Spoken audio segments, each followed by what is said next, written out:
com Eric Faria, a nossa central do mercado com novidades. Eric, último tá na área do ano, mas sei que a central vai bombar ainda em janeiro de 2018. Mas quero saber de você quais são os destaques de momento. Boa tarde. Boa tarde, Bárbara. Boa tarde aos amigos do Tá Na Área. É o último Tá Na Área do ano. É a minha última participação na Central do Mercado no ano também. Na próxima semana, o Bruno Cortes assume aqui a Central do Mercado. Foi muito legal fazer essa central no mês de dezembro e acho que em janeiro ela ficará ainda mais movimentada. Bom, a gente começa hoje aqui falando do Grêmio. Por quê? Porque o Grêmio foi o time campeão da Libertadores, disputou a final do Mundial contra o Real Madrid e, obviamente, sempre vai despertar o interesse de outros clubes pelos seus jogadores. O elenco se valoriza, obviamente.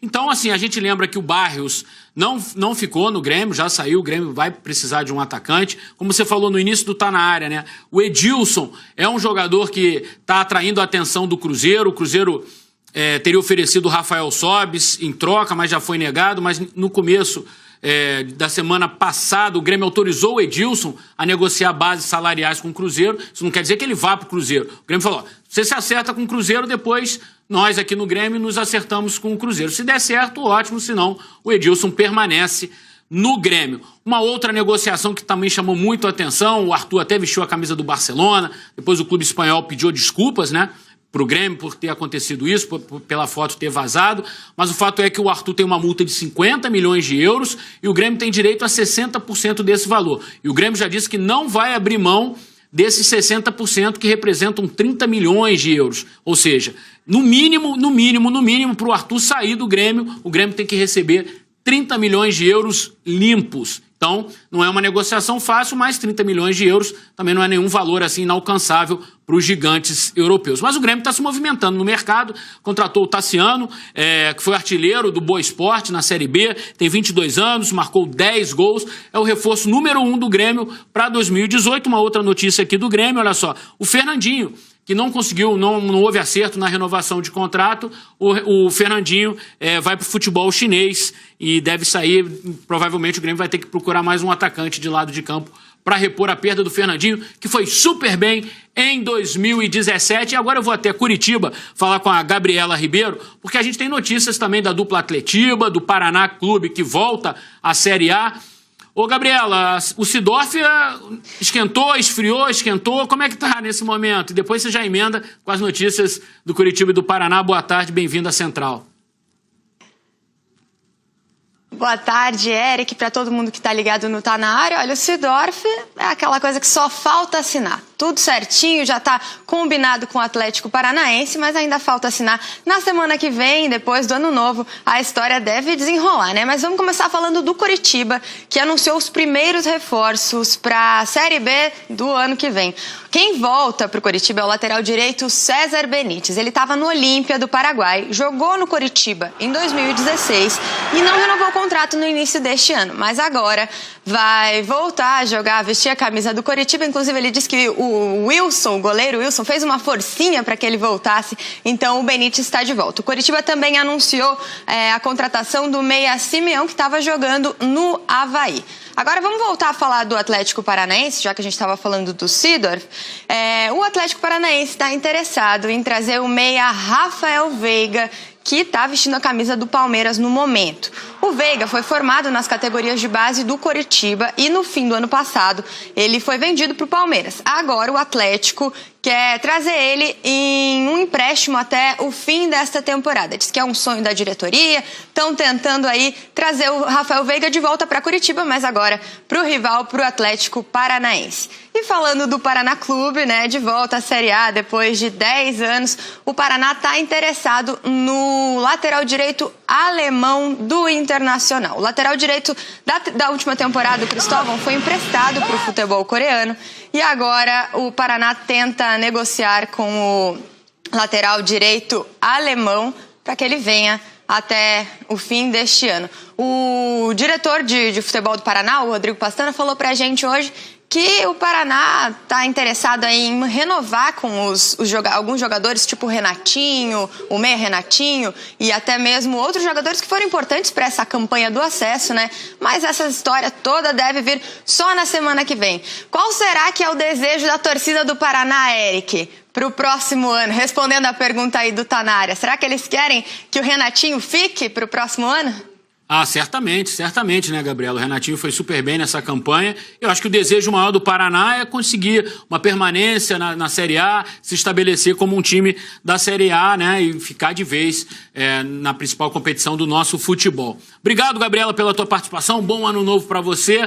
Bárbara, eu sei que o próximo assunto, Bárbara, é o São Paulo, é a entrevista do Ricardo Rocha. Então, duas noticiazinhas rápidas aqui que vão interessar o torcedor tricolor paulista. Olha só, o Sport confirma proposta do São Paulo por Diego Souza, mas os valores não agradaram. A gente lembra que aqui na Central do Mercado a gente noticiou uma matéria, até uma reportagem do Alexandre Losetti, de que o São Paulo teria já se acertado com o Diego Souza, salário, tempo de contrato, e que precisaria negociar com o Sport. Então, a primeira proposta chegou, não foi aceita. O São Paulo provavelmente vai insistir, deve ser até tarefa do Raí, do Ricardo Rocha. Uma outra notícia, essa mais preocupante ainda, é o seguinte: cláusula pode tirar Hernanes do São Paulo, que tenta contratá-lo em definitivo. Parece ter uma cláusula no contrato de empréstimo do Hernanes, né, de que o clube chinês pode solicitar a volta dele imediatamente.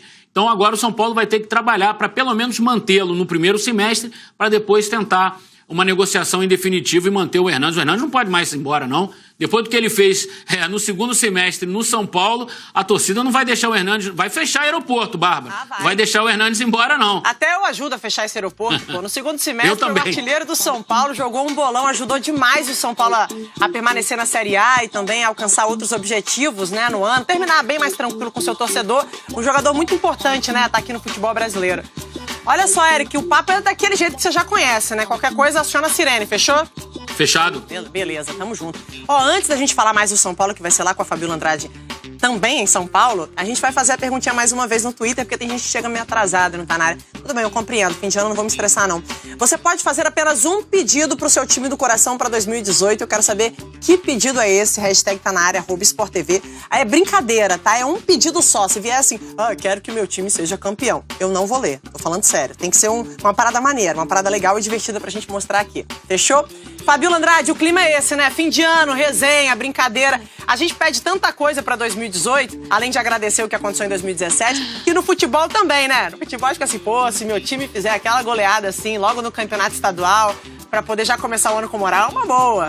Boa, já começa com moral. Eu gostei da interpretação, gente, Bárbara Coelho. Eu não vou ler, né? Não vou ler. Adorei. Ó, menina vai voar em 2018, fala a verdade. Seguinte, a gente estava falando aí, né? O Eric Faria também já adiantou que tem a entrevista do nosso ex, Ricardo Rocha. Saiu de time grande, Sport TV, e foi para time grande, pro São Paulo. Agora ele é gerente de futebol lá em São Paulo. Então a gente fez uma entrevista com ele, uma despedida, e para ele falar também, claro, dos planos de 2018 para o São Paulo Futebol Clube. Vamos conferir. O comentarista sai de cena, deixa as cabines de transmissão do país e do mundo e volta aos campos. É a mistura da chuteira com a gravata, né? É assim que Ricardo Rocha define a nova função: coordenador de futebol do São Paulo. Vou estar, na realidade, dentro de campo em alguns momentos com os jogadores e fora também ajudando o Raí, que em vários aspectos. Todo mundo me conhece, eu sou um cara motivador, eu conheço de futebol um pouco. Chega a um clube que vem acumulando fracassos ultimamente. O Campeonato Brasileiro desse ano namorou o rebaixamento em algumas rodadas. Nos últimos 9 anos ganhou uma Sul-Americana e mais nada. Muito pouco para quem se acostumou a tantos títulos nos anos 90 e 2000, justamente a época em que Ricardo Rocha e o novo chefe, Raí, fizeram história no São Paulo. Campeões brasileiros em 1991. A relação com o ex-craque, agora diretor de futebol do clube, começou 4 anos antes. Jogos Pan-Americanos de 1987, em Indianápolis. A dupla foi campeã com a seleção e Ricardo Rocha gostou de ver aquele jovem, então com 22 anos, já discutindo valores de premiação. Na Raí era do Botafogo de Ribeirão, né? Eu já era do Guarani. A primeira